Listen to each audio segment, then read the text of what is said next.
Screen? Or Ah, perfect. Yes, Michelle, we can see you all pretty we and can in see the you. Yeah. screen. You look Okay. wonderful. I Oh, can't see myself. I just, in case you're recording half my head. all good, all good. So I have an icebreaker posted on the screen. I can't see it because I don't know, for some reason, my computer is showing me a different screen. But there are 4 facts and 1 fiction out of those 5 things I listed. Let's just vote them quickly and then see how far we know, how good we know France and the book. So Carla said 3. Is 3 the fiction or the fact? Fiction. Okay, cool. So we are naming one fiction, maybe.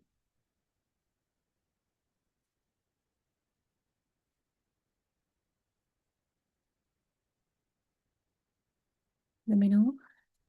Spend I can't even see them, so I'm gonna go with Carla. Say 3. I don't know if I can even type it in. I have no, oh, here, 3. Okay. Sorry, I usually use my tablet. Okay, everybody said 3. I actually don't know what 3 is, but I'm gonna switch the screen. Are we all done? Perfect. Cool. I'm gonna stop sharing my screen. Okay, so the third was, oh, absolutely correct. Yes. That was correct.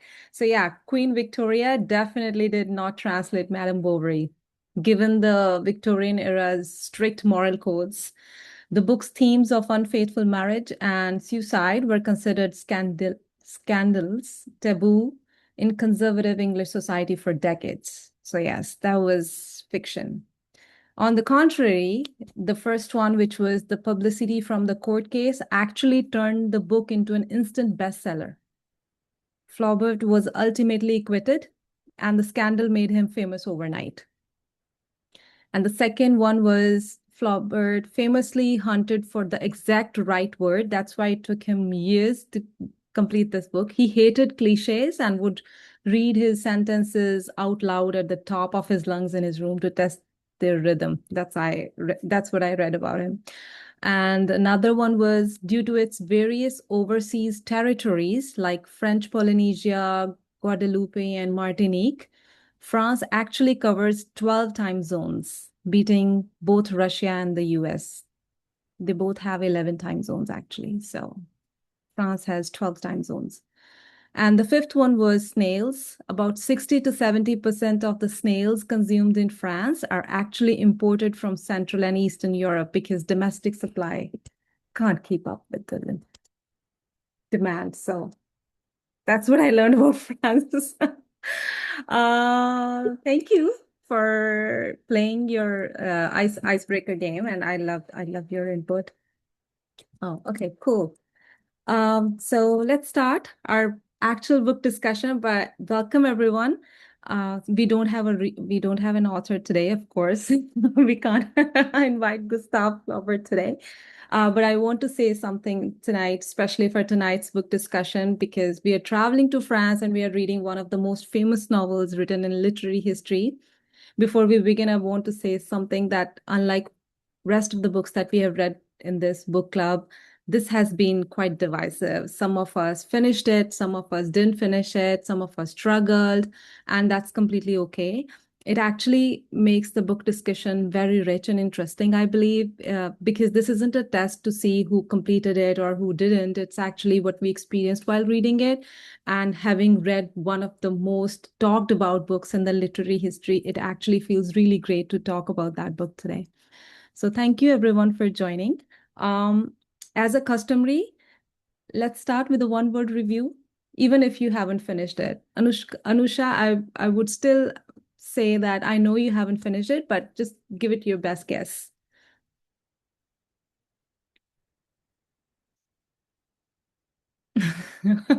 R.I.P. Flaubert, yeah. Who wants to go first? Your one-word review for the book. Is anybody going? Maddie, do you want to go first? Maddie, Please. Harsh. Yeah. Sorry, Yeah, I go just ahead. I know I'm a talker, so I'd never want to like Please, whatever. please. We love that you're a Yeah. Girls, talker. stop We apologizing. love that. Anyways, my word is and I appreciate these because as I read our novels, I try and think like start like summarizing things for myself and being like, what's the word? So I have read this book before. It wasn't that long ago, but circling back, I am gonna go with disillusionment or disillusioned. Like to me, this is like a confrontation of like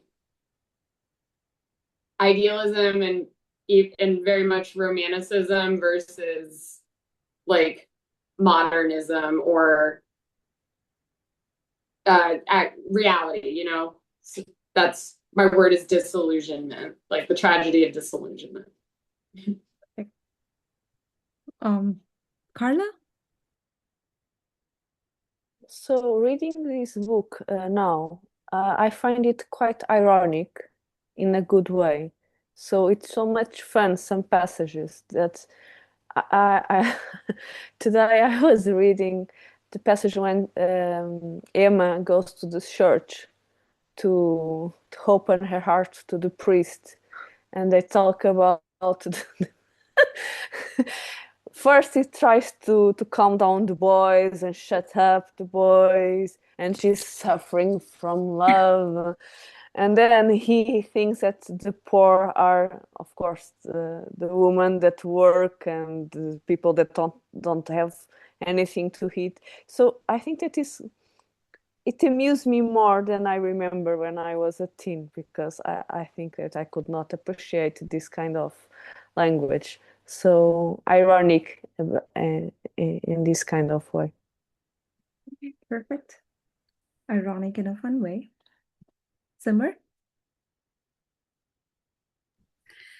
My one word would be deeply expressive. I know it's two words, but expressive. The reason why I chose this word is because nobody expresses and nobody explores these emotions or these illusions and this dreamer-like personality to this deep extent. And that is what I loved about this book, that so many emotions and so many, even if it was a disillusion, even it was completely away from the important aspects of life, those emotions were expressed so beautifully and so deeply in a very elaborate way. So I found it very expressive and very deep. Actually, it goes to deep down the layers of a personality, which I believe many people just leave at surface. They never even explore. So that would be my one word. Yeah, perfect. Michelle? I've been going back and forth between two words. So my first one that I thought of was tedium. And it's tedious as a reader, but it's tedious from Emma's point of view. Her life is not how she planned.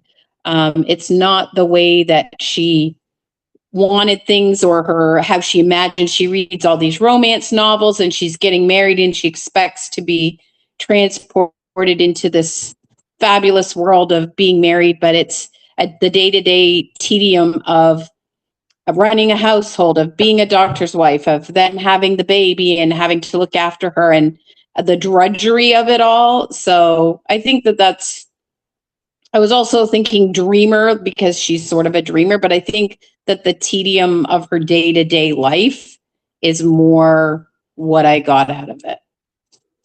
That's something. Yeah, perfect. Anusha? Yeah, just Yeah, only if you want to. Like, no pressure at all, guys. Like,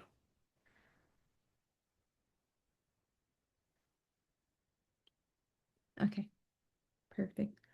Um, sorry. yeah, it's okay. I Yeah. didn't know that you are going ahead or not. Oh, yeah, I was. So for me, it is more of a until where I've read, it's more of dissatisfaction uh, with life. She's bored of her her situations, and she's longing for something. Even she doesn't know what she wants. So yeah, that's the word for me, dissatisfaction. Yeah, completely agree. I agree with you. I actually thought of it just now after listening to all of you. I actually had two words as well. One was timeless, of course. Um, Even after 170 years, there are so many themes in this book that we feel like, okay, you know what? These themes still resonate today with women or with the society and all this. The second theme that I felt, which I mostly feel after reading all our book club books, is melancholic. I didn't like what happened. And of course, the ending was brutal. And I feel bad for Bertie, her daughter. I feel bad for everyone almost except Home. But yes, so yeah, but yeah, I still have to understand why these timeless classics are so melancholic that at the end, when you finish reading them, you always feel like, okay, they have taken a part of you that you won't be able to be the same person again. So it's hard to recover from them. So yes, tragic, yeah, melancholic and timeless for me. So that these are, I'm gonna write those down. So thank you everyone for giving your one-word review. It helps a lot to sum up our reviews for the book that we just read. Let's come to the bigger picture. Let's just elaborate this thing. Even after 170 years of this book being published, why do you think that this book is so relevant?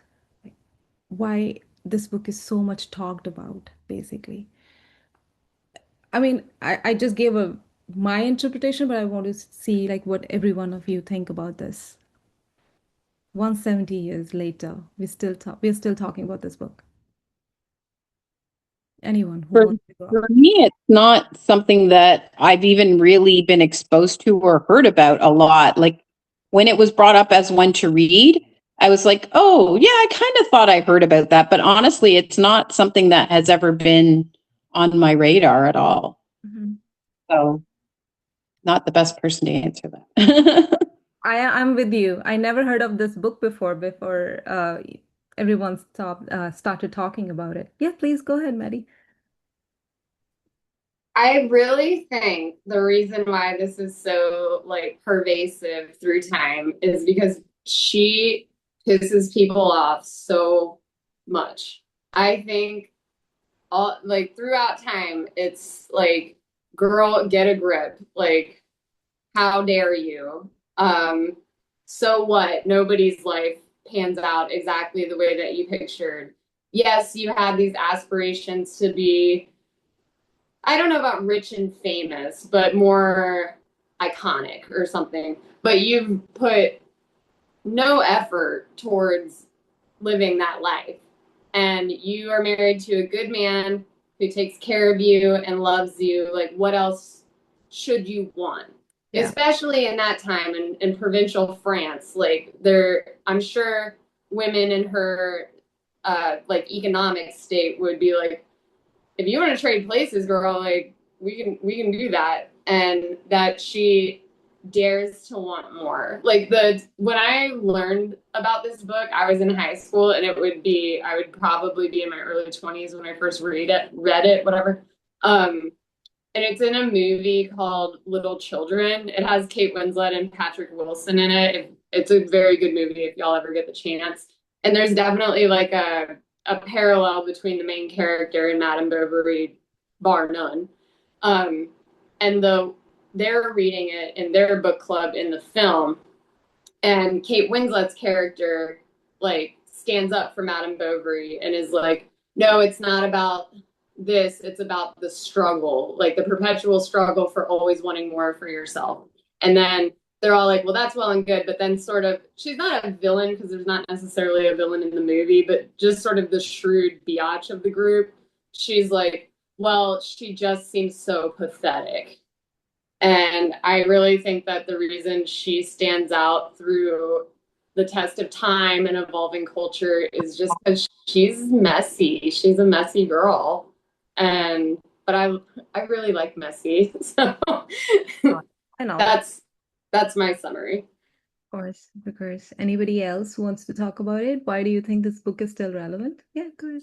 Just to add on to what Maddie said, I love the strong-headedness of um, Emma. I mean, she lives in her fantasy world, but her fantasy is so dear to her. She constantly thrives, keeps thriving for fantasy. She constantly chases after her dreams. And I really like the word that Michelle picked, dreamer, because that's very effectively describes one of the layers of her personality. She's a dreamer and she strongly believes in her dreams. There are so many people, if she would have ever been expressive enough to voice it out to anyone, they will exactly say, shh, just like Maddie said, hey girl, how dare you ask for more, you already have enough. But she was very strong-headed about her dreams. She had full confidence that if she wants more, she can definitely go after that. And she never questioned herself, she never questioned her quest for love, she never questioned um, everything that she just thought about what if I would have married to the person I loved and stuff like that. But she never ever questioned herself on any of the moral grounds. Whatever she was doing, she was following her heart. So I think that strong-headedness, that fulfillment of what she desired, she went after that.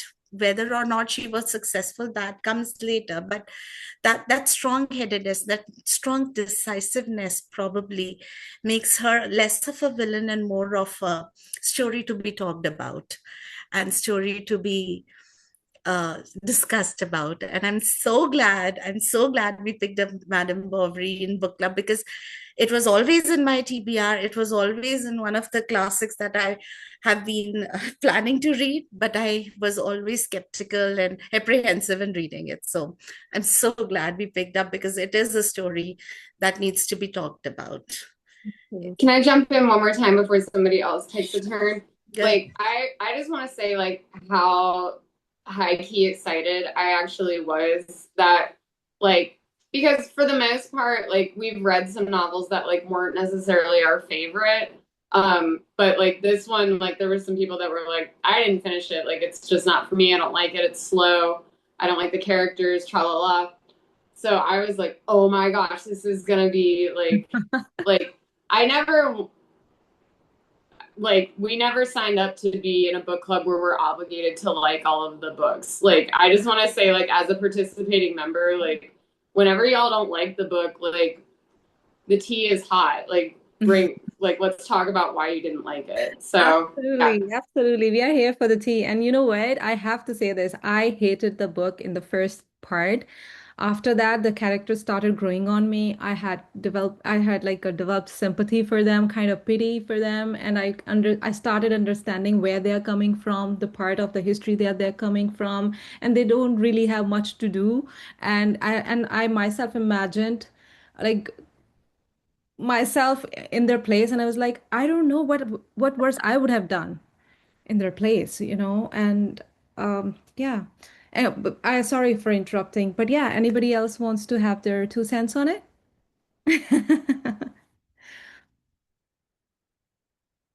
Or we can continue this conversation into another question. It's not a question. Basically, I have like just discussion points that I made. I didn't make actual questions this time. So we just discussed that Emma spent most of her time chasing something, right? Was she chasing happiness? Was she chasing excitement or some idea that never existed? So what do you guys think about it? What was she chasing? So I I think that one of the things that I like reading and then discussing this kind of books with you is that some ideas appear in my mind that never would appear because I wouldn't think about them. So I have a kind of a friend that is Emma, not in this kind of relationships, but she struggles with reality. So she, even in a travel, imagine I want to go to Japan, but she, every time the expectations are so high, then when she's there, she doesn't like or love Japan as she thought that she would love. But then she came back, and after a while, oh no, I really liked Japan. So for me, I never thought like she was Emma, but it's very strange because I am in the middle of the book. So what I see in Emma is that she's quite lost, isn't it? I think that Simar said the opposite, but by now I think that she's a girl who is quite lost because she has these dreams, even but don't know what she really wants. I think that it's like she's dazzled with something, but that something isn't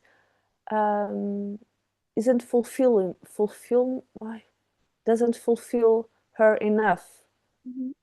So and I thought that idea, the purpose of life, is like Emma doesn't have a purpose in every station of her life.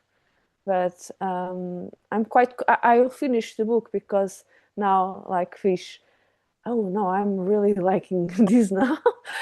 And as I don't remember quite well everything what happened, I have this idea that when I finished when I was a teenager,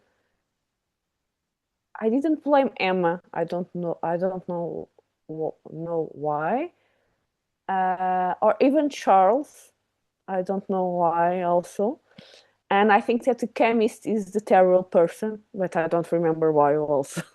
So, but I think that for me it is curious that this parallel with my friend, that is so high expectations about everything, that prejudice her in fulfillment the dreams that she has.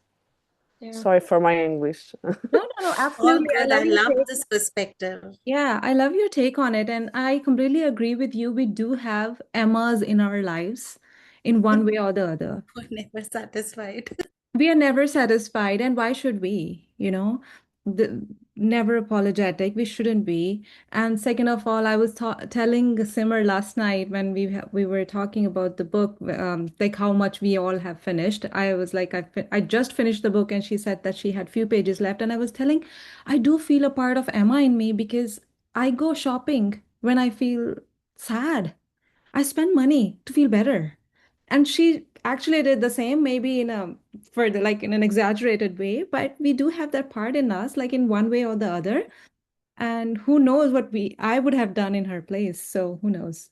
Not to judge, but yeah, anybody else? Yeah, go ahead. I think adding on to the discussion that you started, what was Eva after four? She, first of all, she was always curious, but eventually, am I allowed to say spoilers? Is it okay if I say spoilers or? Thanks, Carla. Because I know Carla is still reading it. So Anisha has already read it, so I think she already knows what happens. So I think Yeah, that's fine. I know. Thanks, Anisha. Thanks, Carla. I think she was most importantly she was in a quest of true love. And I think that's what kept her going. And like she could not find her definition of true love was still not clear. It was still crafted out of those romantic novels that she had read, but somehow she knew deep inside that she will know when she finds true love. She finds those crevices, those gaps when she meets Rodolphe, but then she meets Leon, and then I think she starts finding a little bit of close to true love when she meets Rudolph, because both the times when she gets parted from Rudolph, first time when she parts, she gets a fever for, I guess, 40 something days. And then when she goes to him again to find help, he again dismisses her, saying, I don't have money. And she somehow, I feel she went to Rudolph again in that somehow she feels that she's going for financial help, but he kind of his desire for her reawakens when he meets her, and he feels like, okay, I still like her, but then he betrays her again, and that's what leads her to the end. That's what leads to the end. I won't mention what the end is, but I feel that her ultimate quest for true love was what she was after: curiosity of what true love looks like, and to find her true love. Somehow she found it close, like she found the definition of true love being closely met when she met Rodolphe, but both of the times she was betrayed. So somehow I feel, and to be very honest, I find it very relatable, because I have some friends who, like in India, we have the concept of arranged marriage. I have some friends who keep telling me that, okay, because I've been married in an arranged marriage, I don't feel that connection with my husband. I wish I had a love marriage. I would feel that connection. But I also know some friends who were married after a love marriage. That means they met someone and then they got married, but still they don't feel that connection. So I found that relatability between the constant comparison we keep doing in an arranged marriage, which is very common in India, and people who meet someone and get married in the conventional way. So drawing that comparison, I figured that she was in an illusion of being in love with Charles, but her marriage was mostly arranged with Charles. But then she realized that she wants true love, and she still doesn't know what is the definition of true love. So in her quest and curiosity of finding what true love is, she keeps doing, and she keeps growing deeper and deeper, chasing her own um, curiosity and search for true love. That's my opinion. No, thank you for describing it so beautifully. Maddie, you wanted to say something? Yeah, I saw you. Yeah. Sorry, I was just like miming y'all because everybody made such great points. And Carla, I just want to say, as a native speaker, you speak fantastic English. So I really hope none of y'all ever feel self-conscious about that. But anyway, agree. So that being said, building off, I want to mostly agree with Carla, is that purpose is like where she said like purpose. I think that's what Emma is chasing. While like y'all are like, I have friends, like, but I feel like I'm Emma in a way, which is very ironic because my sister's name is Emma. But I've had these moments where I'm just like, if I could just find my thing, like if I could just find like what it is, be it, I don't know, a job, a hobby, a bit, like whatever it is. And I'm still searching for it. Like it's a lifelong pursuit. And the older I get, the more I realize that everyone feels that way, first of all. And then second of all, like there is a labor to developing your thing. Like something that Emma does is she orders all those plates, because I can't remember specifically, but she's like, that's going to be my thing. Like she's a very precipitous woman. And I think now in like capitalist society, like that facilitates us of being like, oh, you're really into guitar playing? Here, you can spend $3,000 on a bunch of guitar equipment. But the true, like, that becoming your thing is sitting down and playing your guitar, not how much you're going to spend to learn how to play the guitar. And then also, like, I don't know that Emma was necessarily chasing true love. I think maybe she thinks she was. I think she was more trying to find validation through other people, which is an unfortunate thing that people fall into, especially, again, ever the feminist, like, especially women, we're kind of taught to find our, or at least I was, like, you're kind of raised to find your validation through other people, specifically prospects to be a significant other. And I think she became so mesmerized by Rodolphe, if you will, is because he would reinforce that she really doesn't have a high opinion of herself. And when you don't have a high opinion of yourself, you sort of subconsciously seek out partners that remind she's like, oh, well, obviously he rejects me because I'm not good enough, you know? And where when you actually develop your skills as a feminist, like as a woman, when you learn a craft or a trade or a language or an art or something like that, you have confidence in that skill versus, oh, I'm married to this like really cool, flashy guy, and obviously I'm pretty and worthwhile because he likes me. And I think he knew that, and I think he used that. So I think she was more chasing a sense of purpose. Yeah, sure. Yeah, I agree. It's more like an idea that she was chasing rather than an actual person. Absolutely. Anusha, Michelle, anybody else? It's okay. Oh, yeah. Yeah, just building on what everyone else has said, what Carla said, Maddie and Simmer said. It sort of seems to me like it's a blend of both. Like I do feel like she had a hole in herself somehow that she was trying to fill with this love. They didn't really go too much into her childhood, but she seemed like she was, because of the books, looking for passionate love, but because of something missing in herself, she's also looking to fill a hole. And I think that she was in love with the idea of love because she latches on to Charles and is expecting something for it, even though, as Samar said, it was sort of an arranged marriage. She's latching on to him and looking for something coming from outside herself, like Maddie said, trying to fill that hole and looking for something to satisfy her. When she meets Rodolphe, again, she's whole hog, passionate. I'm in love, and it's like she burns really hot and fast. But if she's given time, like with Charles, it will fizzle because it's not really fulfilling her to the fullest. Then with Leon, the same thing. The relationships were not long enough to fizzle out.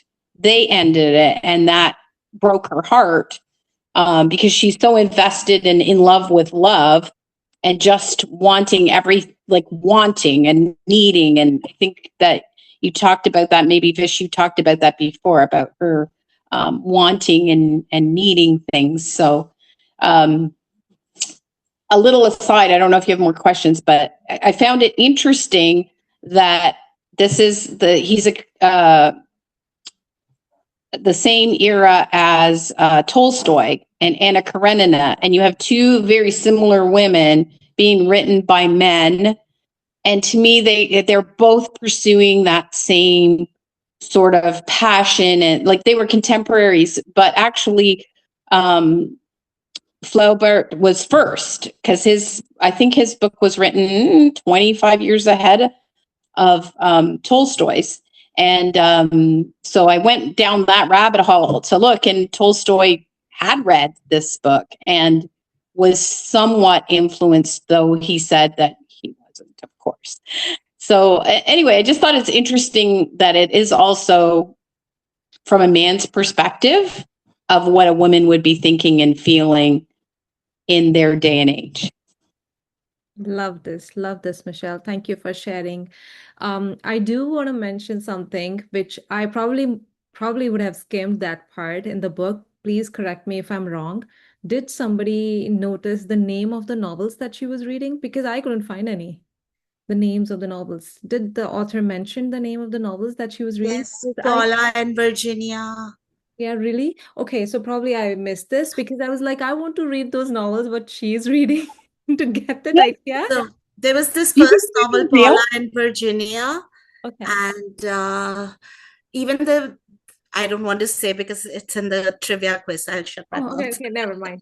Never mind. Sorry. I already got my points deducted. No, but you're right. There are not too many novels. I was also hoping to make a reading list out of it, Yeah. but I couldn't find it. Because last night when I was watching the adaptation, the Bollywood adaptation of the movie, I was particularly focusing and holding the frame, pausing the movie just to look at the books that she's reading, but all those were Hindi, like Indian books. They were not Yeah, one. So I said, okay, I don't have the hearts to go back into the novel to start reading and find where because I've hardly finished it. So yeah. I said, okay, I'm gonna ask the other literary people. Yeah, in people. the adaptation, interestingly, in the Bollywood adaptation, since it's set in the contemporary world, Yeah. in one scene, she's seen reading Madame Bovary Oh, itself. really? Oh, So I probably missed that. they do mention because he fast forwarded it. I know he Yes, fast yes. forwarded. I fast forwarded. I wanted to see if what I read is actually matching with the book. Right. I actually saw another video while watching Madame Bovary videos. In one of the readers who read this book, I think she was a classic literature student, and she mentioned something which kind of touched me. And she said that Madame Bovary had a high energy in her during those times. And maybe if she existed in today's times, she would have numerous activities to contain her energy. Maybe she was Hmm. yeah. So I that brought me to another discussion point. What do you think if she existed today during vloggers, online shopping, and a lot of things to do today? Do you think she still would be the same or she would have a different not I wouldn't say ending, but do you think her perspective would have been different, or would she be chasing the same things as she is chasing now in the book, had she been born in today's time when we have multiple things to do to contain high energy? Your take on it. Go ahead. I think you can't help but be different because it's a different time. And as you said, she would have so many more opportunities. Um, she may not even have married Charles Bovary because she wouldn't have had to, right? She didn't, that was the only way to get out of her father's home and to improve her station.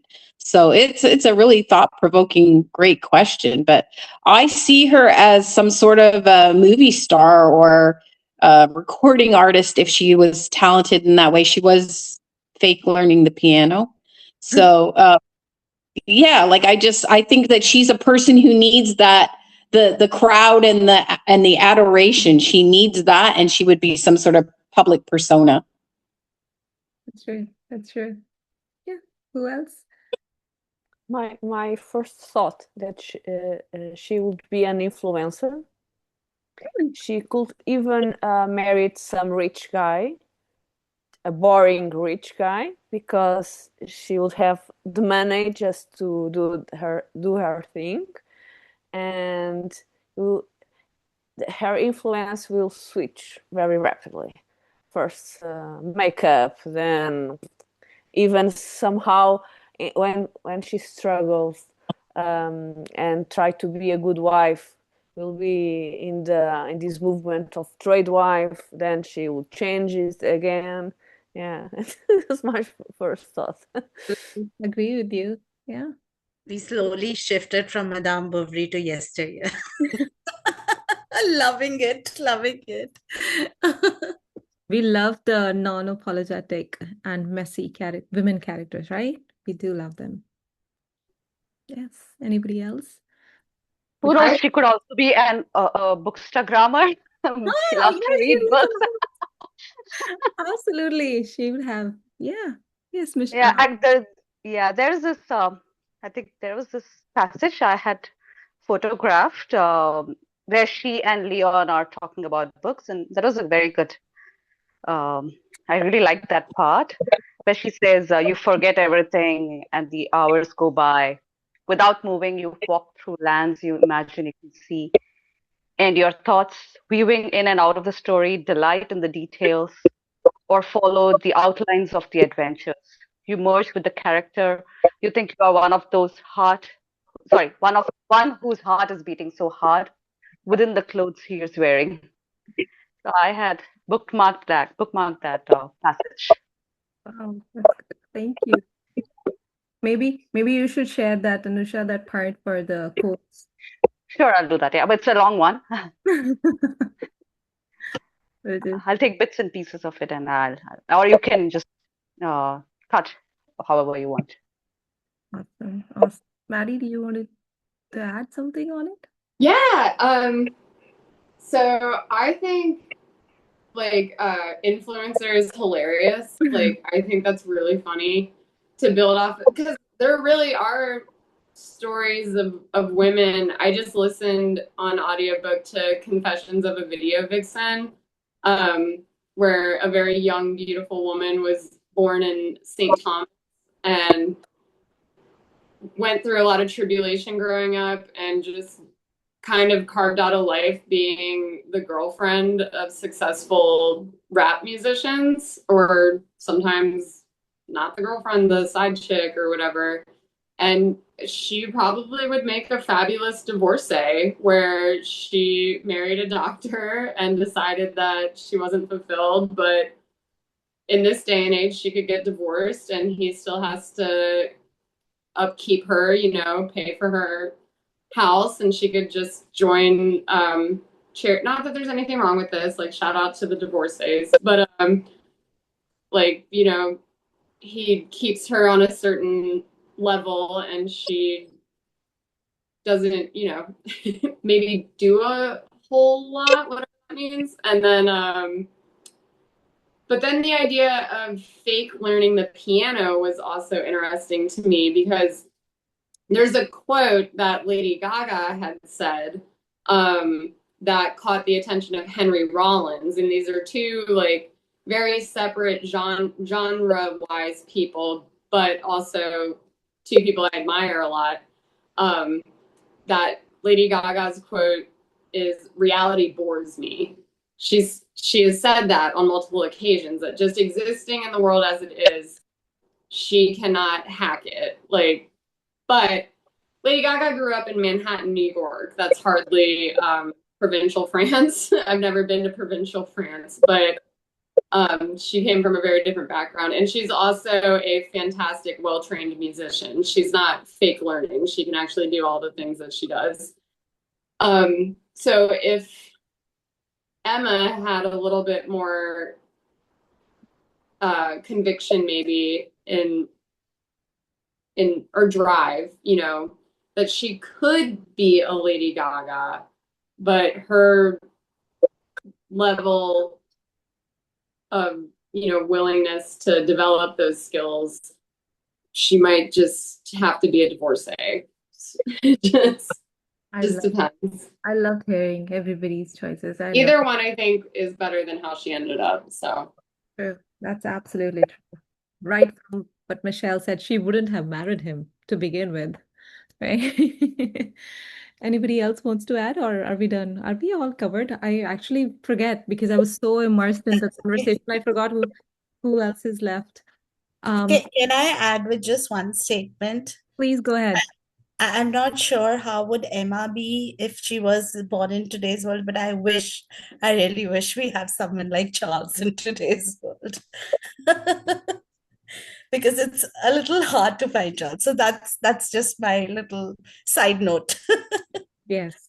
Yeah. Coming back to Charles, because you just said it's one of the things that novel leaves us with, basically. Whatever choices she made in her life, Emma, who do you think bears the most responsibility of her condition? Is it Emma herself, society, Charles, or the people around them? Who do you think?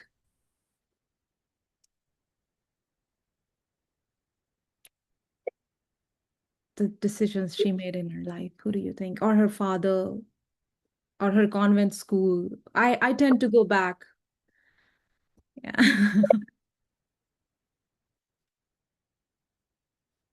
I am in the middle of the book. Yeah. But I think that you cannot blame Emma Mhm. I don't remember how it really ends, but I don't think that you can blame Emma. Flaubert has these catchy phrases when Emma very brightly says, "If I was a man, I can do everything." When she's hoping that the unborn son will be a son and not a daughter. I hope he's a boy because he could do everything. So I think that you cannot blame Emma totally because she's also a victim of the circumstances that she can do or not can do with her life. Maybe that kind of capture that she so much want to pursue is because she isn't allowed to fulfill it in the other way. So she lives in her head and imagines everything because we think what she has to her disposition: be a wife, be a mother, and she tries but think, oh my god, I don't like these things, this is too boring. So I think that Emma is not the person we should blame. And I think that is remember the movie about the trial. I think that that was the idea of Flaubert. So is not the problem is not the woman and her choices, but what are the choices of this kind of woman? What are society plans for them? I think, well, this is my idea. Love it, Carla. I actually read it somewhere while I was preparing questions and I was, after finishing the book, going into Google rabbit hole. I actually read it somewhere when somebody said that Flaubert actually didn't write a book from the perspective of having pity on or even victimizing Emma. He left it on the reader's thinking, on readers. Like, thi- just consider Emma basically at the best of your viewpoint. He didn't write it for us to have a pity on her or to victimize her. So that's a good thing that we all think of her. And I personally also believe that it's a combination of society and the choices available to her that made her do what she did. And it's never her herself. So yeah, it's a combination of how she got married and what she was doing before her studies or convent when she was told in a particular way, not questioning the convent studies, definitely not, but how she was taught in that particular time and how her mother-in-law was enforcing her choices on her and things like this. They were basically delimiting her in her circle, what she can do and what she can't do. So she was like a free bird, wanted to fly out of her choices. And that's was exactly what she did. So it's not her what she did. I believe it's also the combination of a lot of things that were available to her. Sure, Simmer, go ahead. Yeah, I think Maddie has her yeah, hand. go ahead. Whoever has her hand. Yes. And I'm happy to wait if somebody has something to say. It's okay. No, I think her last choice is her problem. I hold her accountable. I'm a 911 dispatcher. My husband's mother made the same choice, and it's other people that have to answer for that decision that you make. And I think the afterword of the book, describing what happened to her daughter after that, is just. I am very empathetic for Emma's struggle. As I said, I love this book. She's one of my favorite characters in all of literature. But I do also feel compelled to say, like, that choice specifically is something that other people have to answer for more than you do. And I think maybe she even romanticized that a little bit, that she thought people were going to throw themselves on the ground and she would finally get this iconic ending. But it doesn't work that way typically, or maybe it does for some people. I've never seen it, and I've been doing my job for a long time. So aside from that, like, I completely endorse y'all's, like, the society and lack of options and feeling trapped. Completely agree. I've, again, felt that by myself, but I also just wanted to offer that. Love it. Thank you for sharing that perspective, and thank you for sharing that thing with us as well. Yeah, it's hard. Sorry to know that. Simmer? Yeah. Yeah, Simmer? So, that's actually, I totally like the end actually. I actually knew the end because I had seen the adaptation, but what I was thinking about answering your question was that I kind of analyzed when I really went back to her past. I'm not sure whether they mention what age, but she's been living a lonely life right from her childhood. Like she never had a mother. By when you reach your teens, your mother is sort of your friend. She never had a friend.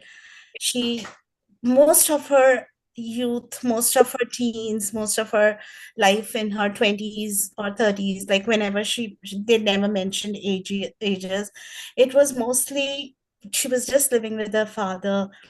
If she would have had some friends at that time, or if she would have had her mother, she probably her life would have had a different trajectory. I think the loneliness with which she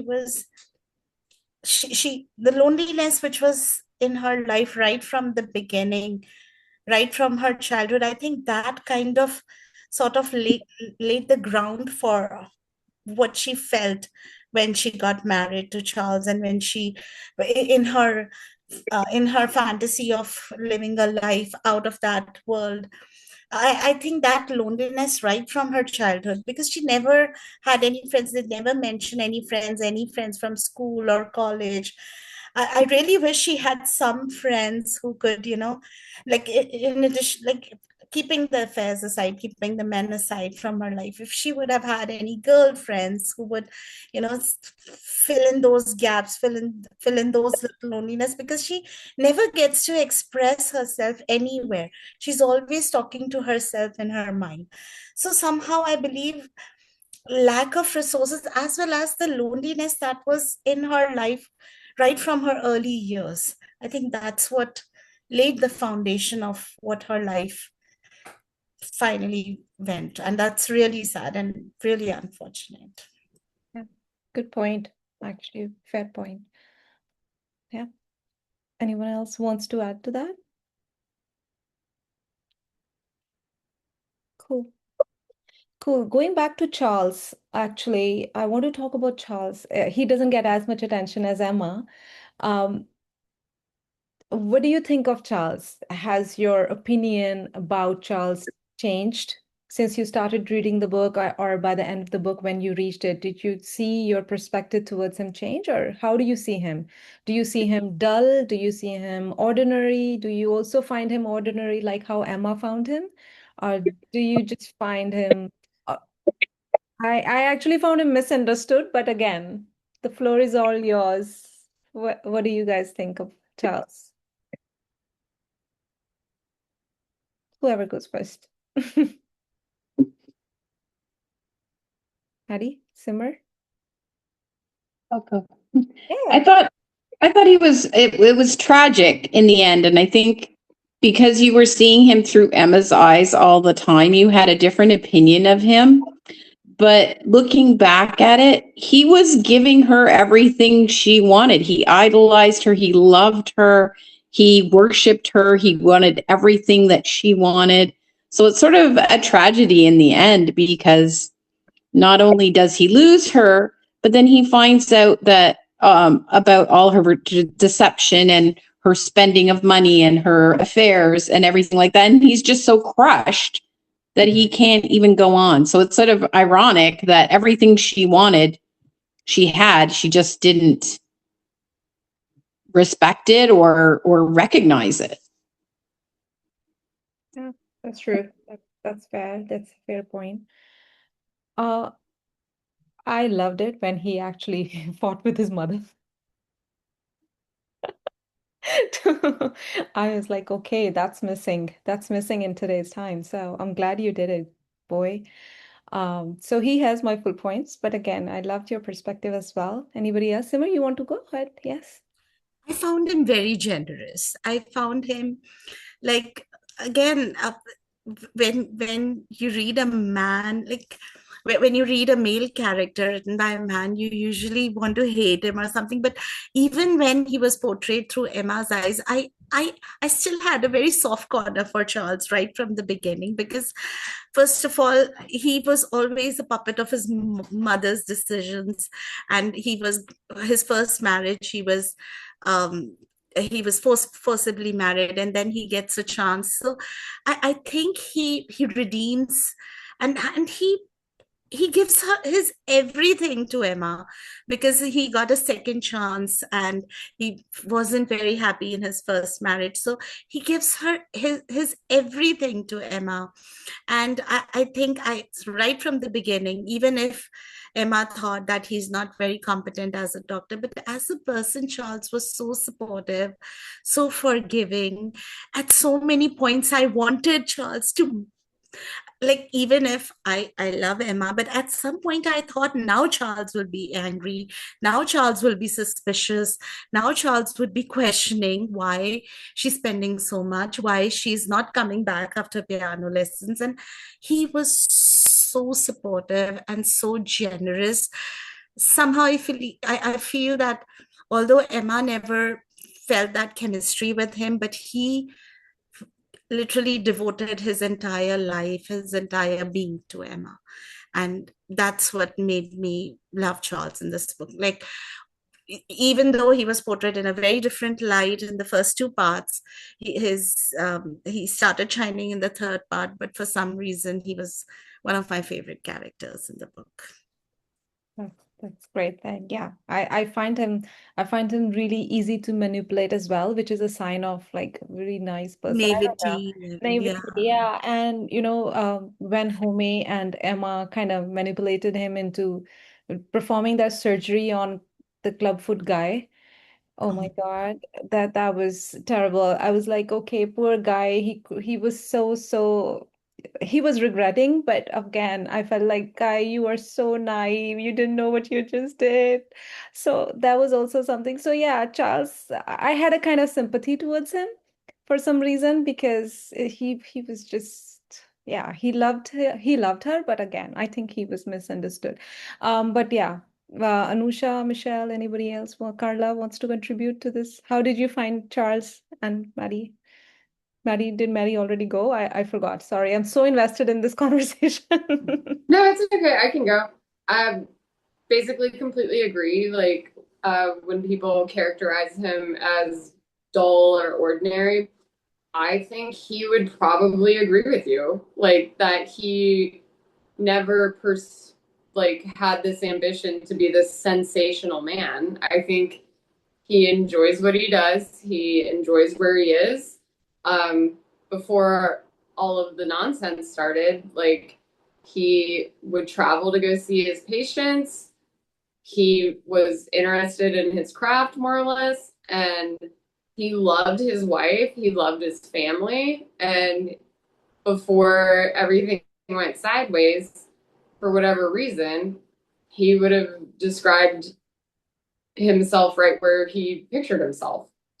Again, he's a man. The paths are paved for them differently. Like, there's no denying it. But,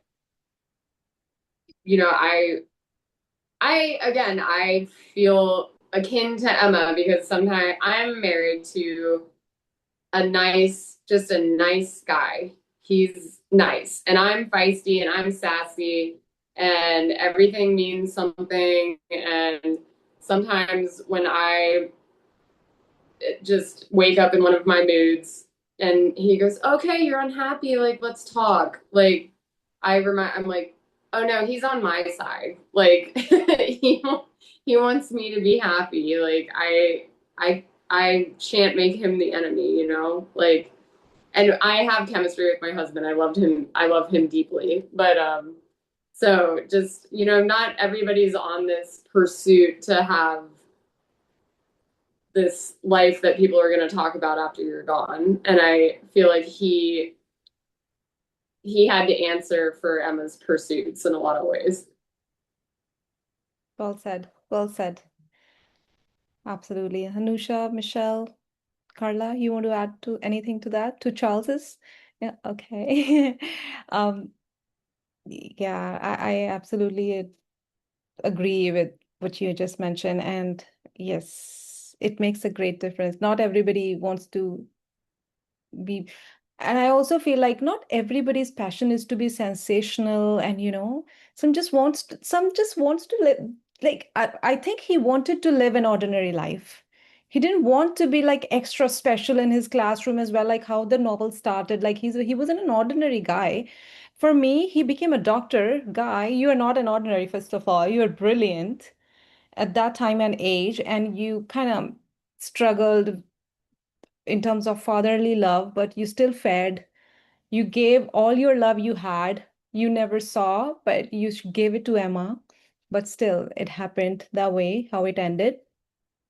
I understanding that we all know how it ended, without giving it like literal words.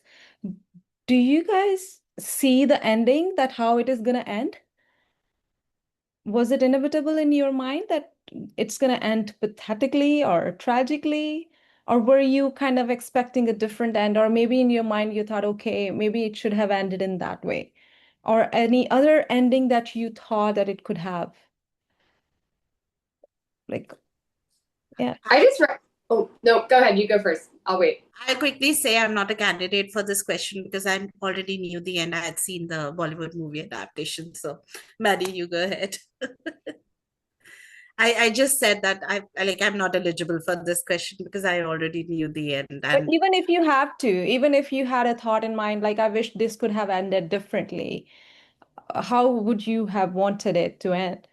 Rather You than, have to tell me the end because I cannot remember. it's okay. It's okay. So you tell us, how do you think this novel should end?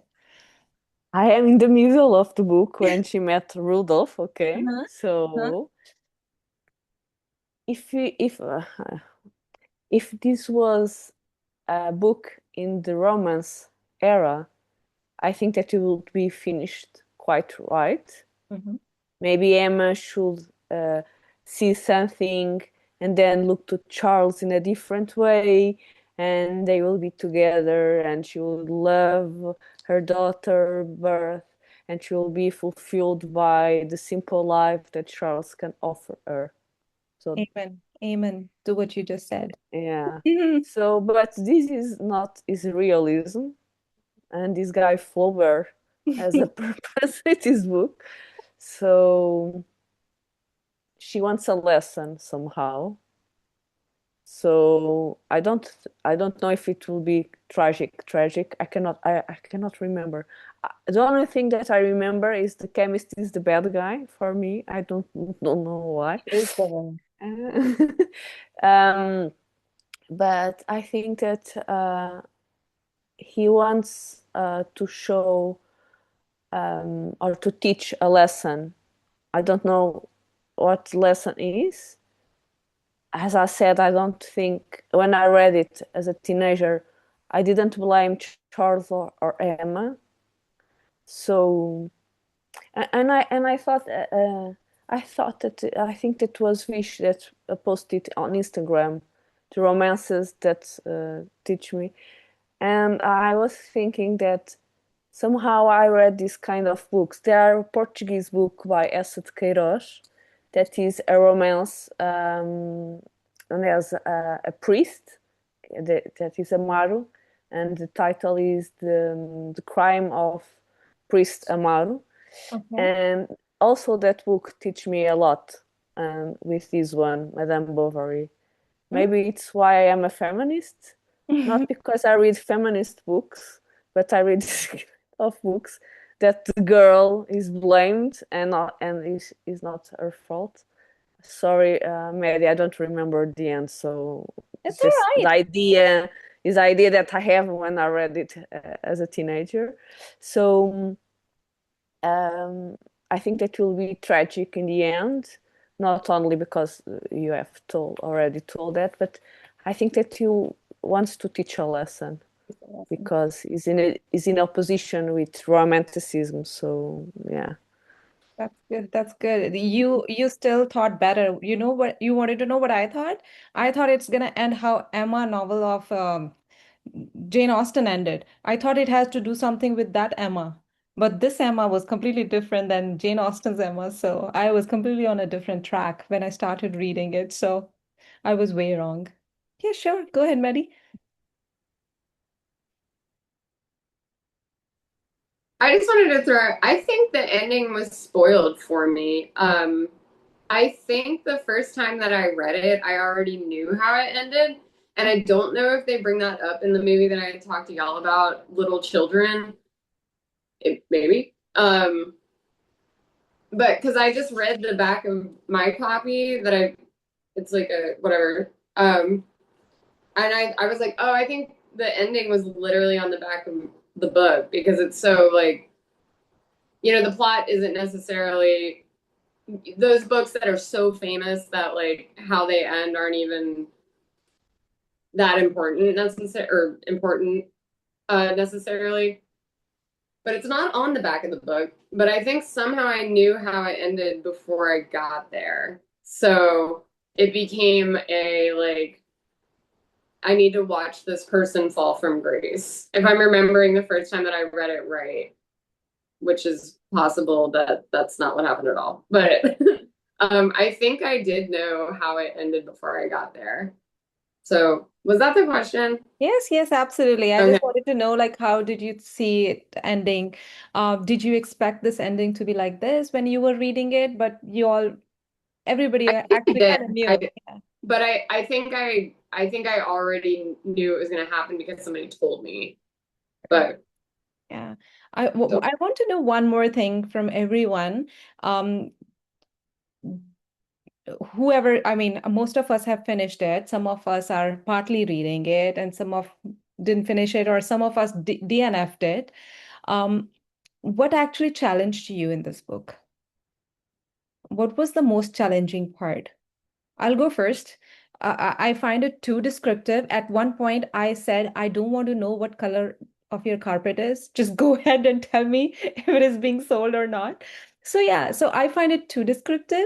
And it's partly my fault because I started reading it too late. I was busy in other commitments. I started reading it too late, and I knew that I'm going to struggle with classics because they are too descriptive and they demand time and attention. I started reading it late and I learned my lesson. Next time if we are reading classics, I'm gonna start reading early. So that's on me. So yeah, go ahead. I think because I feel the same way. Like I'm all about like short and sweet. This book club's actually been helpful for me to not be intimidated by books that are like longer than 300 pages in all honesty. Um, but they I think writers in this time used to get paid by the word or like how long their books were. Because I know Charles Dickens, fantastic writer, undeniable. But sometimes you're like, bro, 3 pages to describe a chimney. Like, I think we got it. And I think maybe I don't even have that confirmed. I just think that's a thing.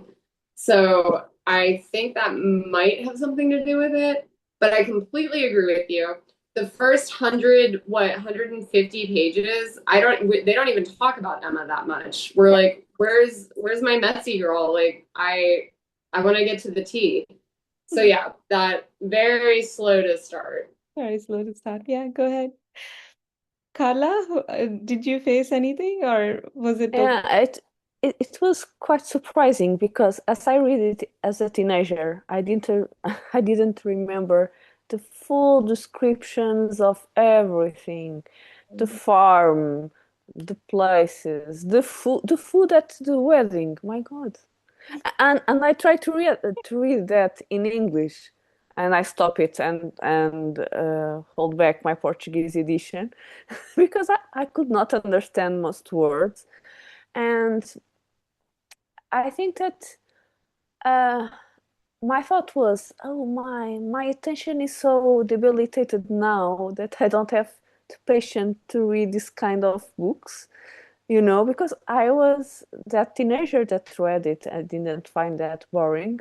So yeah, that was the struggle. But the other thing, when I start the rhythm that starts to be more speedy, I think, then I think, oh, but in this way I can see myself in that place, and it wouldn't be possible to be in that place, and the limitations of space, smell.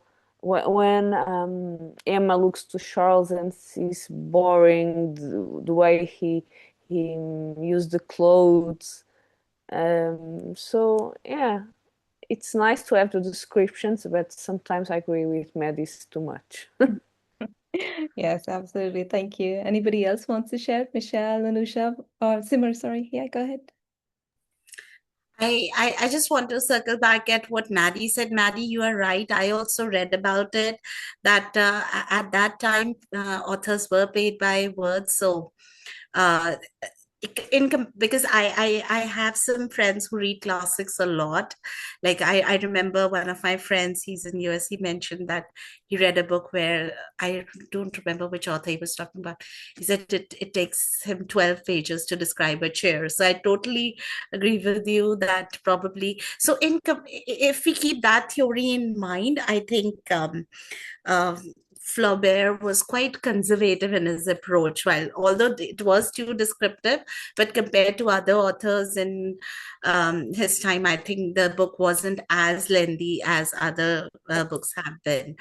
And the other thing about descriptive was, since again I had already seen the Bollywood adaptation, so somehow these descriptions work in uh, building up that image and that visualization for us, since it kind of worked negatively for me because I had already seen the movie. That's why they say always read the book first, then watch the movie. So it's kind of it worked against me because I had already watched the movie. So those descriptions were like I had to skim through some parts because I knew okay, this is what they're talking about. I remember that scene. So that was kind of a struggle for me because there were some times when I really wanted not to skim. When you skim, you have this worry about losing some important parts. So I was torn between. That guilt always stays, eh? Exactly. And then I used to zone out, and then I used to say, no, I'm not skimming, I'm reading it back again. Yeah. And the second challenge I had was I'm a busy mother of two kids, and both my kids are home these days because of summer.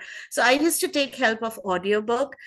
The narrator of audiobook, he had a very good voice, but the translator was different. So the audiobook was translated by Eleanor Marks, and the translator of my physical copy was Lydia Davis. I'm a hybrid reading person. I keep audio in my head and physical in my hand. So that was the challenge. Right? So it's kind of a logistic related challenge, not with the way book was written, but these are my challenges. But again, I would just want to take a moment to say that I'm so glad we picked this book because I was Absolutely. just like Emma, very strong-headed that I have to read this book. The thought did come to my mind that life is really busy these days. How will I find time? But that's the beauty of book clubs. They make you read challenging books. And I am and will forever be grateful for this book club because Madame Bovary was one of my, it was like one of my most cherished books from the TBR, and I really, really want to finish it. And I'm so glad that I reached that pinnacle because of the book club. So thank you. Thank you. Thank you to everyone who voted for it. And I know Maddie had been the greatest cheerleader for this book. So thank you, Maddie, and everyone who voted for this. Michelle, did you find any challenge reading this book or on audiobook?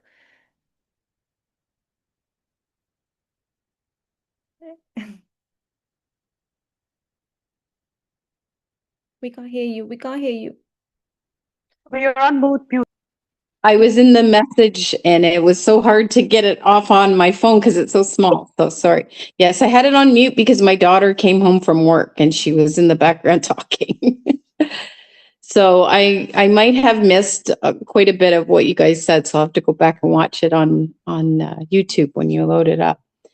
The question again was anything you found challenging while reading this book? Was it too descriptive for you, or do you find the pacing slow? Did you find any sort of challenges while reading this book?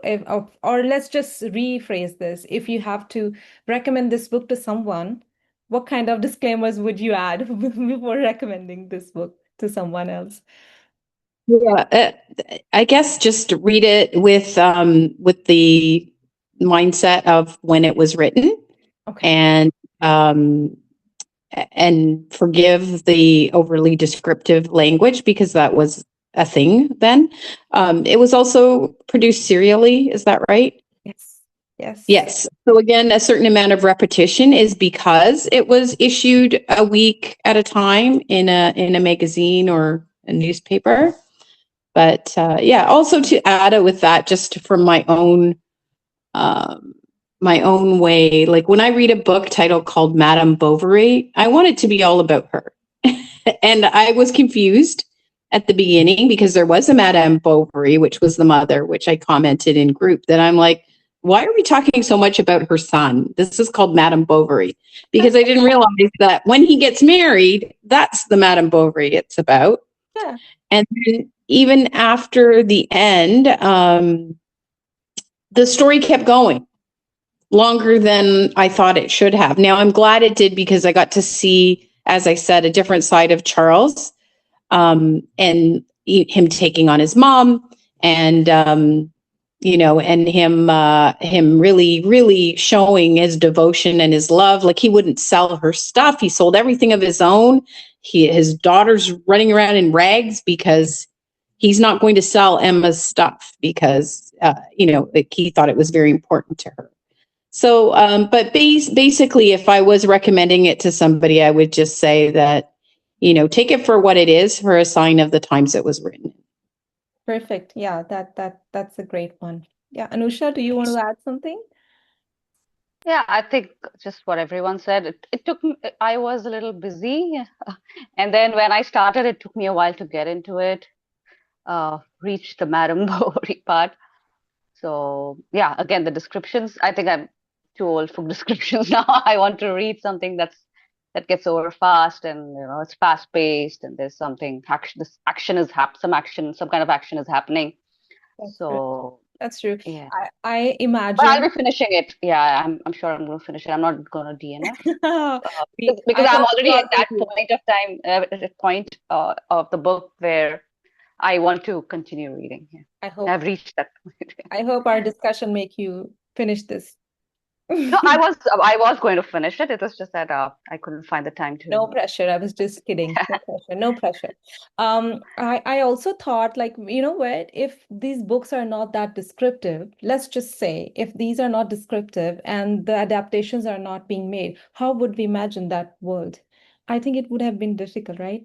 Maybe they need to be descriptive for us to understand what kind of lives and what kind of environment or what kind of descriptions of the everything that they lived in was there.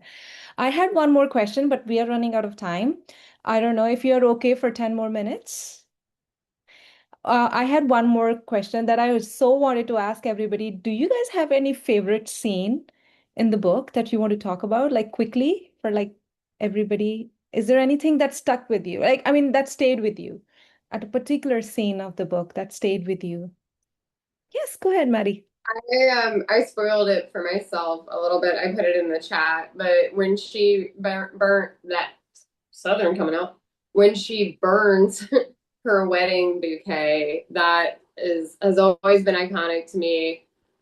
I like the contrast of like flowers versus fire, and they make very subtle about the ribbons catching a flame and the small parcels that are in the bouquet. I think it's definitely a commentary about the regret that comes with marrying someone that you don't necessarily love. Also, nothing against arranged marriages or something that, respectful of all culture, but that she maybe wasn't very happy to be in that situation.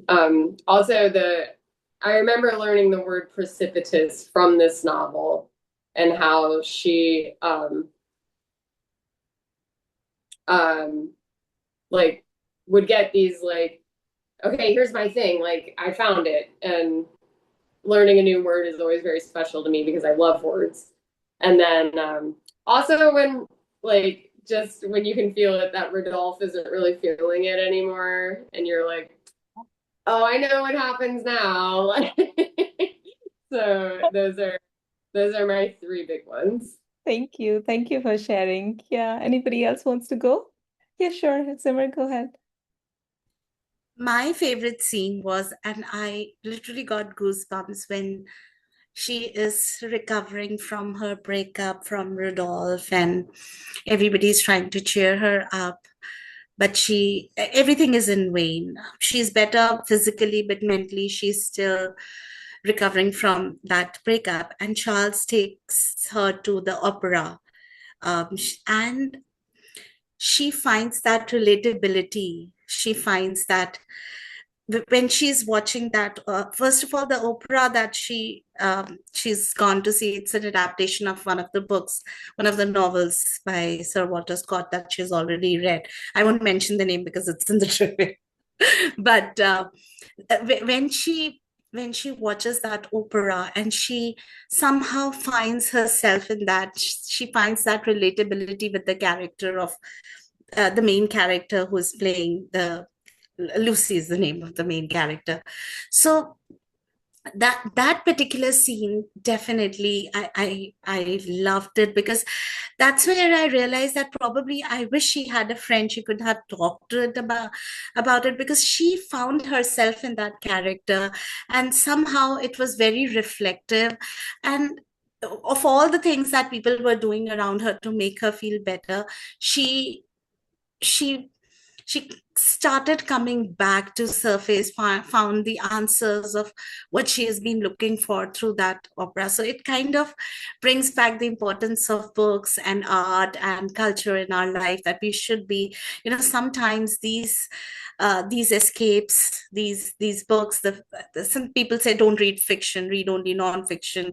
What does fiction do for you? What do movies do for you? So that kind of escapism the books give us, or the art gives us, that kind of that scene was a real portrayal of the importance of these things in our life, and how they improve our mental health when we see a little bit of ourselves in that story. Amazing. So that was my favorite scene. Yeah, that's a very good take. Thank you. Thank you for sharing. Amazing point. Anusha, Kala, do you want to share any favorite scene that stayed with you?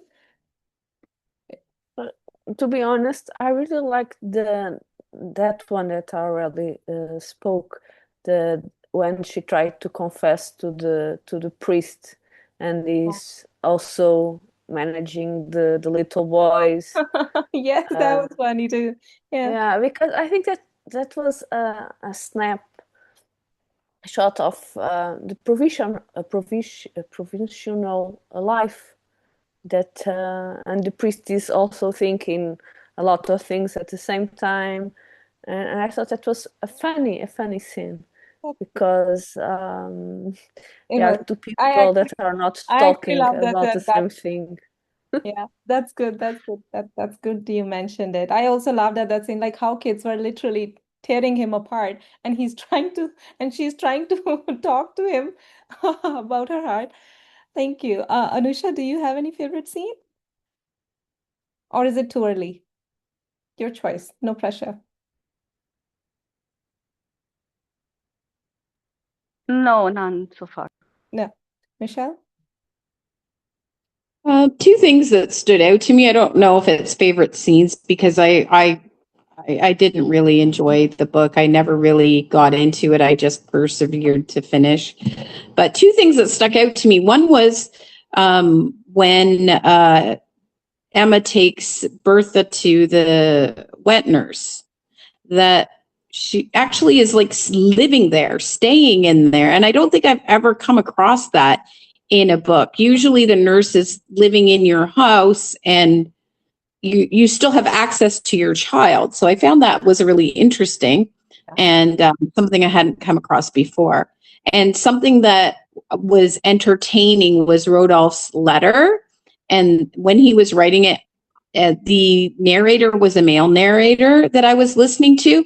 And it just, his personality came across that he's like trying to make this seem like he's doing it for her. And it was just really entertaining the way that the narrator played out that letter. So that was fun. That's great. That's great you mentioned it. Yeah, he was like completely, I don't want to use that word, but yeah.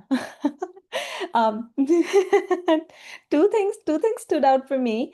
I remember reading Stephen King's The Long Walk, if any of you have read it. It's written under his pen name Richard Bachman. It's one of his shortest novels, like probably one of the slimmest novels by Stephen King. And I remember finishing it, reading it, and it became one of my favorite novels because in his novel, I won't give you the whole thing, but basically my legs were hurting after reading that novel because in his novel, he's talking about marathon, a dystopian marathon. So my legs were hurting after finishing that. Similar thing happened to me when I read about the club foot surgery. When Hippolyte's surgery happened, when the doctor Charles operated on Hippolyte's club foot, I actually felt that somebody just conducted that surgery on my foot, and it was written in such a good way. The author written it so descriptively that I felt like that surgery actually happened on my foot. And another thing that stayed with me, I don't know why tragic thing stays with me, but another thing that stayed with me was that scene when Leon and Emma were in a cab from to their hotel, and because I read it initially that Flaubert, the author, had a legal case against him because of that scene. So I was anticipating something, sensual scene or sexy scene or something. Nothing happened in that scene, like literally nothing. He left it to the reader's Author's imagination. imagination. Yes, and when I read about it, that he had a legal case against him just for that scene, for insinuating like what happened in that cab, just for insinuating what happened in that cab. Imagine if they lived in today's age when we have so much of, you know, written Spice, explicitly. smart. Yes, yes. So he had that case again, and I was like, you know what? I started imagining, oh, you know what? In Titanic movie, they had like the hand on the And glass how and all this. I was symbolic. imagining that, and nothing happened. So, but I imagined in my own head. So, so those were the two things that I that stayed with me after the book. Of course, the end was tragic, but these two things stayed with me. It's Sorry for. very interesting you said that, Wish, because I was also hoping for some action and I read that paragraph twice. The only thing that he gave away was when Emma was getting, in Lydia Davis's translation, that when Emma was getting down from the carriage, her veil was off. Yeah, So the that veil was, was off. the Imagine. veil He was had off. to go That to the was the court. only thing he gave Yeah, he had away. to go to the court for that thing. Imagine. Like nothing. Probably it was I read the page censored. twice and I said, did I miss a page or what? Like nothing happened, man. Like nothing. Scary. But those were the times, eh? Yeah. But In thank you today's times, the author would be sued for this. for They would not be doing it, taken to right? court For for not not explaining it. adding enough spice. Yes, No, exactly. literally. So the movie that I had brought up at the beginning, Little Children, very sexy movie. Your partners are ever away and you need a frolic. Okay. And the title says It's Little almost Children? it's Or what? almost all it's infidelity is a huge theme, so just trigger warning. But so when they're talking about Madame Bovary, they get like very explicit, shall we say. So I, like me being the little deviant that I am, I was like, oh, well, this moves right to the top of the list. And then I read the book and I was like, Nothing happened. I think they kind of oversold it for me a little bit, but it was worth it to read one of my favorite books. So But thank you. Thank you. Thank you, everyone, for sharing your views, your viewpoints, even if you haven't finished it. But still, thank you, Carla and Anusha, for still participating. I love you guys for sharing your viewpoints. And of course, Michelle, Simmer, Maddie, thank you for taking out time to join. We need to go to the trivia as a customary. So, Simmer, our dear Simmer has prepared it. So let's see. I sometimes feel after such a rich discussion, this trivia seems so trivial. It's kind of winding down our emotions, you know, we are high on emotions. It feels like after so much spice, we are just down to a very blanched thing. But Well, I always love that I have so much to say during the discussion, and I'm very mid during the trivia. I'm like, I don't know. Okay. well, I hope you enjoy it a little bit. Let me share my screen. I love your enthusiasm, Maddie. It's very basic though. The trivia, it's very basic, based on in comparison to the amazing conversation we just had. I have to share my screen, right? Yes. Okay, first I'll paste the code. I'm sorry, I'm in a hangover of our discussion, so it will take a while for me to come back. Okay, this is the code. Please go to slido.com on your phone or laptop or whichever device you want to use and add this code. 413. I'll share my screen. I can't see the code.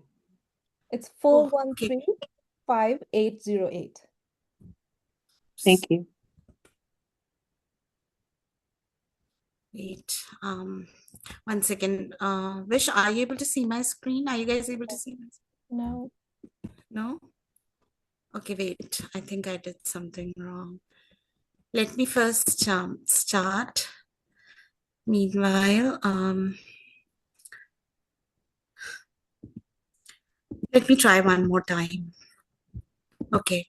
Are you able to see my screen now? Yes, it seems like something is loading. Yes, yes, yes. Okay.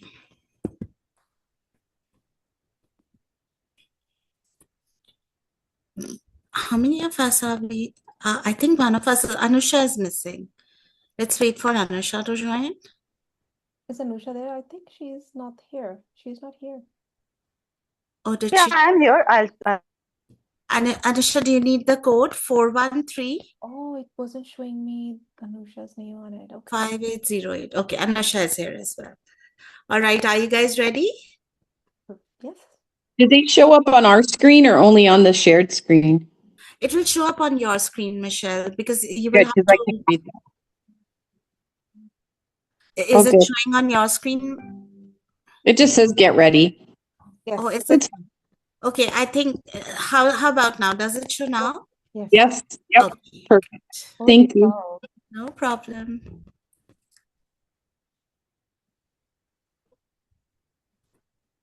And again, no glasses.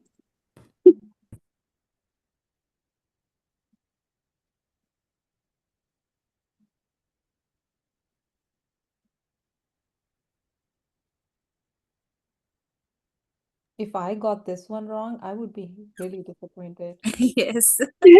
Yeah, you've been feeling the pain of this character all along. So the correct answer is Hippolyte. Good job, everyone. Almost everyone got it right except for one. Okay, let's see. Oops, sorry. How does the affair between Rudolph and Emma start again after their conversation in the town hall on the day of fair? I have no idea. Yes. Sorry about I love the fourth option. booked. Maybe in a second version of Madame Bovary, we should have.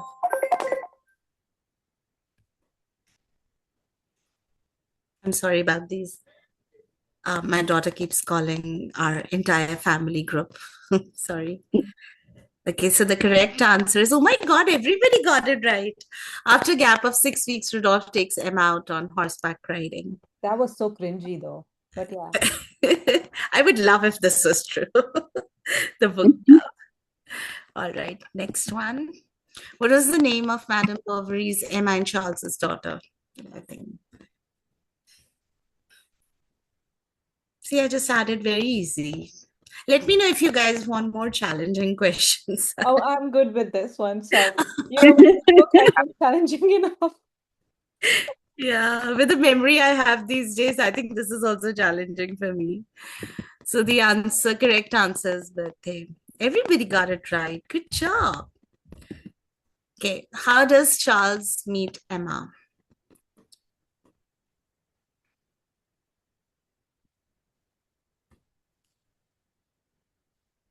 Nobody chose this one. They meet at a bookstore.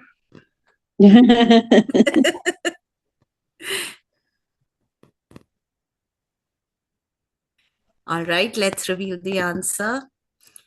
Emma is the daughter of one of his patients who calls Charles to treat his fracture. Okay, let's move on to the next one. What was the name of Charles's first wife, who was elder to him by many years? Is it a challenging one? No. No, I'm I think pretty so. sure I answered it wrong, but yeah.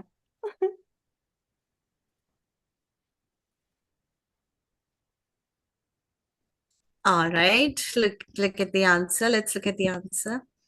All right, it was, I don't know how to pronounce this name. So Heloise, I guess, was the name. All right, most of us got it. Let's go to the next question. What was the occupation of Monsieur Homais? I think everyone knows it by now.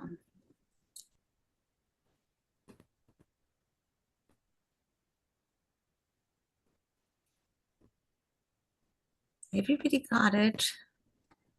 I'm pretty sure everybody got it right as well. Yes.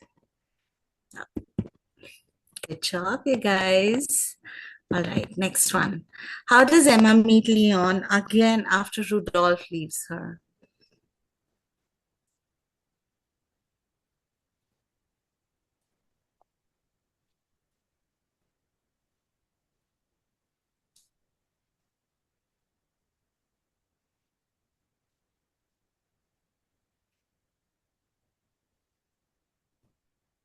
All right, let's see the right answer.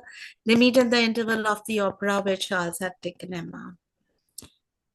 But I added this option to confuse, so sorry about that. These are all You were very pretty relevant successful. options in our minds. You were pretty successful in that as well. Yeah, that's how trivias are made. Sorry? That's how they should be. That's how the questions should be to confuse us. Thank you. Thank you for saying that. Next one is, what was the name of the book on which the opera was based? I think I kind of gave away in the discussion. Okay, I have no idea. I just made a guess.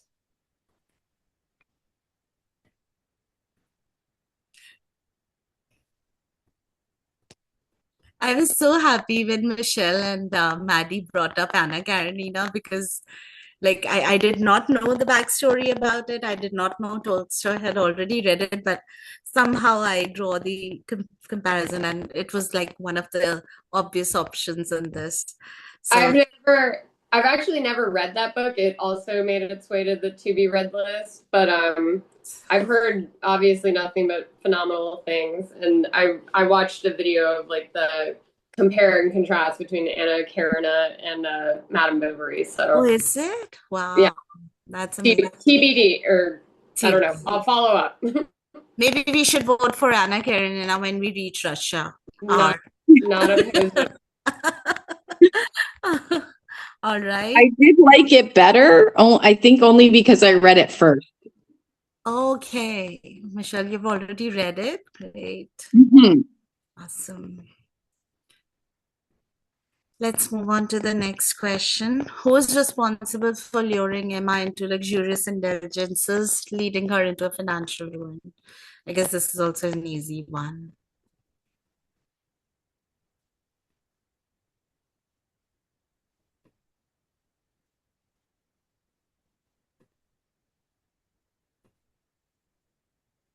All right, let's Let's reveal the answer. Mademoiselle Leroux. The audiobook narrator kept saying Leroux. Leroux? This is how you pronounce it. So that's the name. Moving on to the next question. Where does Charles find the letter from Rodolphe that broke off the affair with Emma?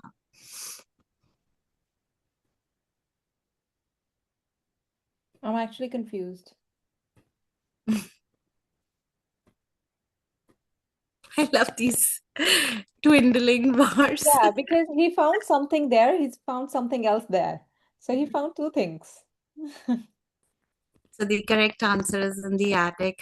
So this was a very heartbreaking part. Like I thought he will be mad at Emma at this point of time, but he still he never gets to that point of hating Emma even after this letter. So Emma accidentally leaves this letter in the attic. I vividly remember reading about it when she forgets picking it up, because somehow I could connect like make the connection, because in the end Charles does find this letter.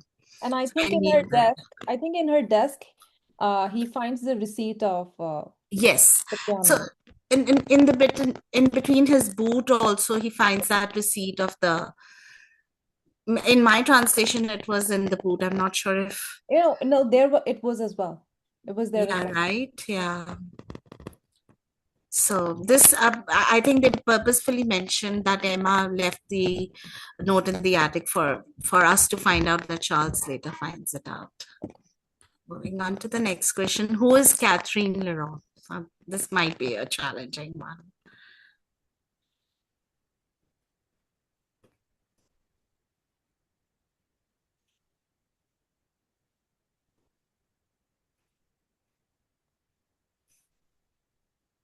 Yeah. Oh my God. All right, no. Actually, unfortunately, the right answer is not this one. The right answer is she's an elderly farmer who was awarded at the Yonville Fair for her loyal service on the farm. Remember, there was this farmer who they kept calling and she Oh, couldn't hear. She was very humble and very grateful about it. And then she wanted to share her award. And that was Catherine Ross. Sorry, I put some very difficult question. Please don't kill me. it doesn't feel bad when everybody's wrong, you know? That is also true. So it's all right. Okay. Right. What excuse does Emma make to meet Leon and Rowan every week?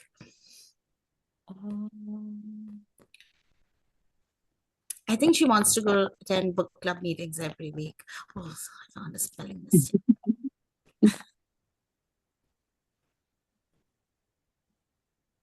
Good job, you guys. Everybody, I think everybody got it right. The correct answer is Please chicken don't and hate me when you will see the host of this book club faring at the bottom of the list. Okay, let's see who is the winner. Time for drum roll. Let's see. Maddie. Maddie is the winner. Wish you came second. I'm at the bottom. That's so fun. Yeah. Hey. Mary, you were just complaining that you never won it. Look at you. No, I know. I was more making fun of myself that like I just get so into the vibes. But then when people ask me like who, what, when, where, why, I'm like, but I guess I sort of, I read the book and I really, really love the book. So Absolutely. Congratulations. very fun. Thank you. Good job, Maddie. You were fastest fingers and all the correct answers. I guess you have the maximum score in addition to the time. And Anusha, like you didn't even read the book. You I guys know. have great scores. I know. Look at them. Of them are guesses, okay. Amazing. I think from our discussion also, I got a couple of answers. Were you taking notes? I was just paying attention. Nice. Thank you. Thank you. Score-wise, everybody did well. It's just the time is the main decider. So Yes. I'm going to pat quickly wrap yourselves it on the up. back, everyone. Thank Good you. job. Thank you, everyone. I'm going to Thank quickly you. That wrap was it fun. up. We are way over Thank time. you. Way over time. I'm going to quickly wrap it up. I have to make one announcement though.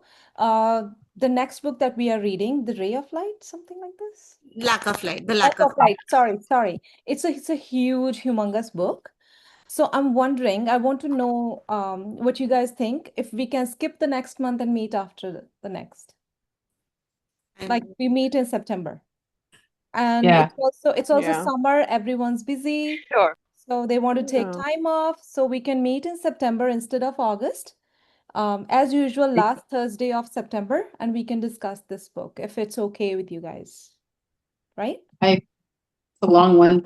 Yeah, it's a huge book. It's a humongous book. But book Okay. clubs make us basically we read these humongous books in book clubs. I wouldn't pick those humongous books otherwise. Hey, that's So- right. I'm telling you, I'm gonna give all my list of challenging books from my TBR to be selected in this book club because that's what makes me go for them.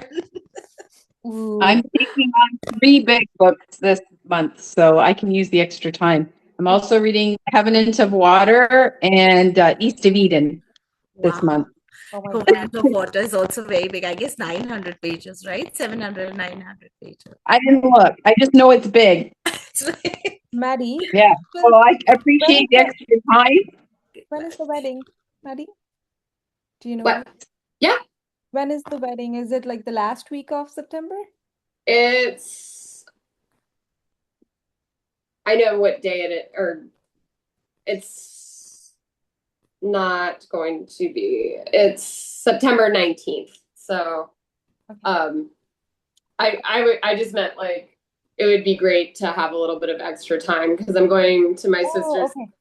All right. She has an event this weekend, and then everything is just as it should be, is just like focused on her right now. So between that and work and a large book to read for book club, I think meeting back up in September would be gracious, respectfully.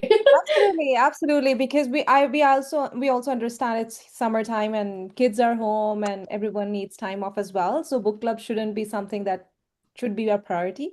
It should be not be a priority, right? So I don't know if you want to give your book reviews like out of 5 number star review quickly, and then we can sign off because I know we are already late. So Are we gonna take a group picture with our books if we have them? thank you for Sorry, reminding me. Like I always forget. we don't have to. We I don't can. have very good lighting. We need to. Oh, should I I need just? to fix the right lighting. 1 second. Thank you. I just don't work. Yeah, I'm here. Okay, 1 second.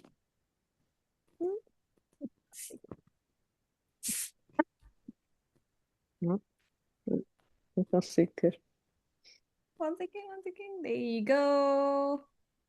There you go, Michelle. 1, 2, and 3. Perfect. Thank you so much. Quickly, your stars out of 5, and I'll post the average. Carla, starting with you. Out of 5. 4. 4. Okay. Michelle? 2. 2. Maddie? 5. It's one of my favorite books I've ever read. Awesome. Simmer? I would give 4.5. 4.5. I loved it, and I'm Yes. so glad we picked For this up. me, it's 4 as well. Anusha? I would say 3. Okay, awesome. Thank you so much, everyone, coming and talking about this. I love this discussion as always, but this book was special. Love you guys. Good evening, good night. And Carla, thank you for waking up, staying up late. It's a very discussion every time. A nice discussion every time. Perfect. Thank you. Totally agree. Bye. Loved it. Bye. Bye. Bye.